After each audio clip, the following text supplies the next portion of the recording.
Welcome to Zanzibar. I'm Lillian Mariga, employed as an NFU consultant for the Southern and Eastern region in Africa. Yes. Zanzibar is home to one of our partner organizations, which is Zanzibar Association for People with Developmental Disabilities.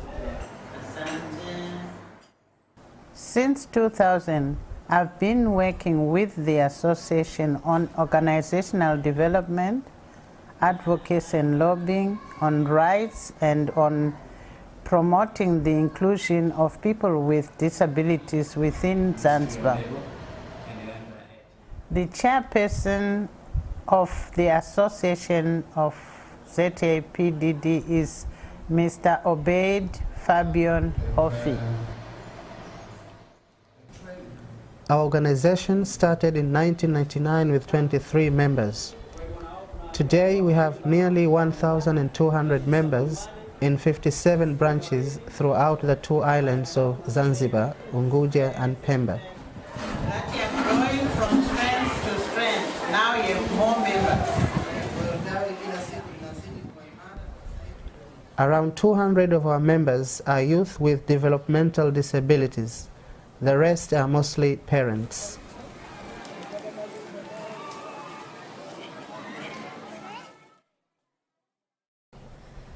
We are committed to lobbying and advocating for the empowerment of parents and people with disabilities so as to create an enabling environment for an inclusive society in Zanzibar. It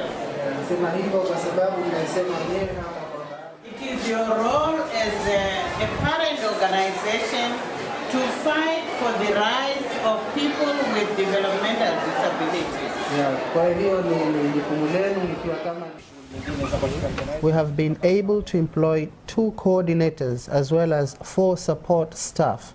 One is based on each island.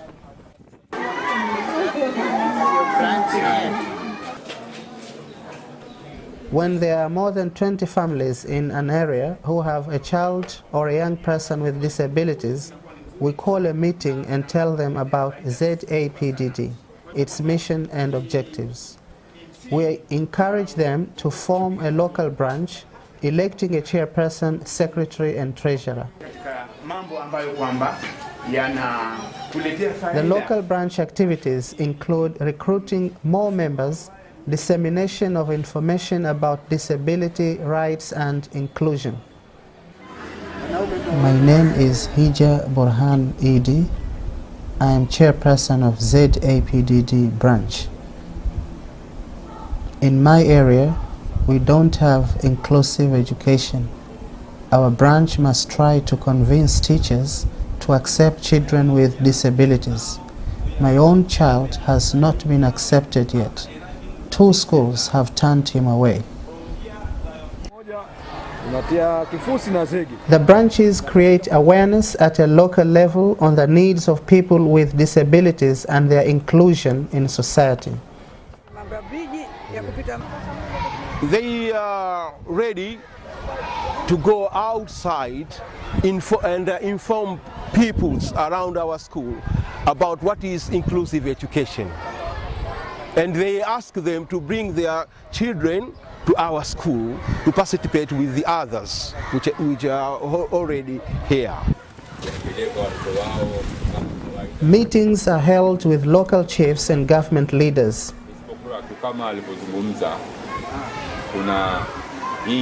And I'm assistant chief here in Paje. I work together with the government, development of Paje or development of the village, and any report which I get from the government, I have to take it and try to convince or to tell the people of Paje how the government wants to do. We are very thankful to what you are doing, but we would like you to communicate to the government so that they increase their support to this program in our village. Parents also are involved in training youth for work.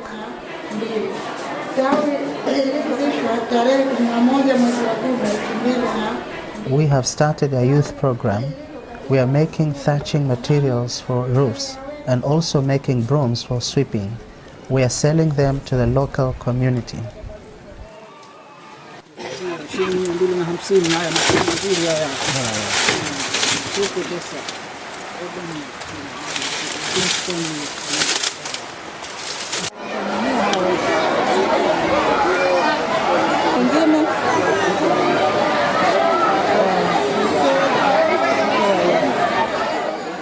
Many branches have close links with schools, and parents help with making in building toilets and new classrooms.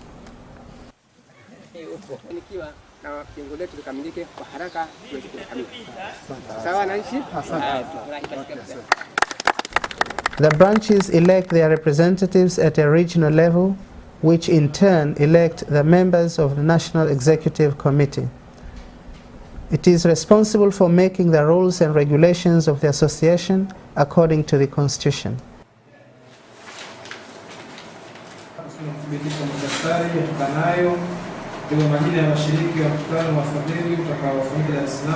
They meet with government departments and other partner organizations. At present, we are working with the Ministry of Education on an inclusive education project and on a youth development project. The funds have come through NFU from Norwegian donors. Inclusive education is a good system to the country whereby people of different disabilities, people of different positions can work and do pieces of work together. It's a pleasure to be back at your school again, sir. And you are welcome once again. It is better to include all the children together, including disabled, because we want to build an inclusive society and inclusive community in our country. So it's better to include them all.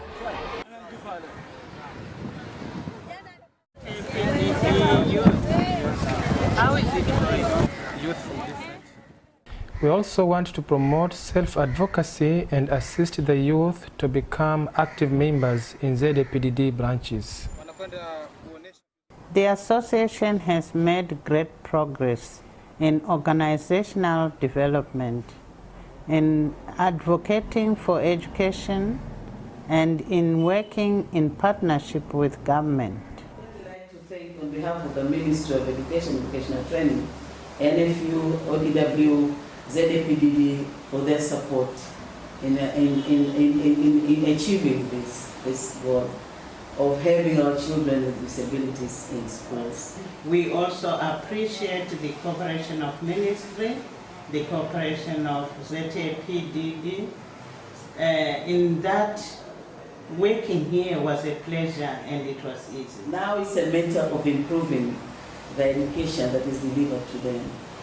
I know that we need to work more on ensure that those children who are in schools are getting better quality education.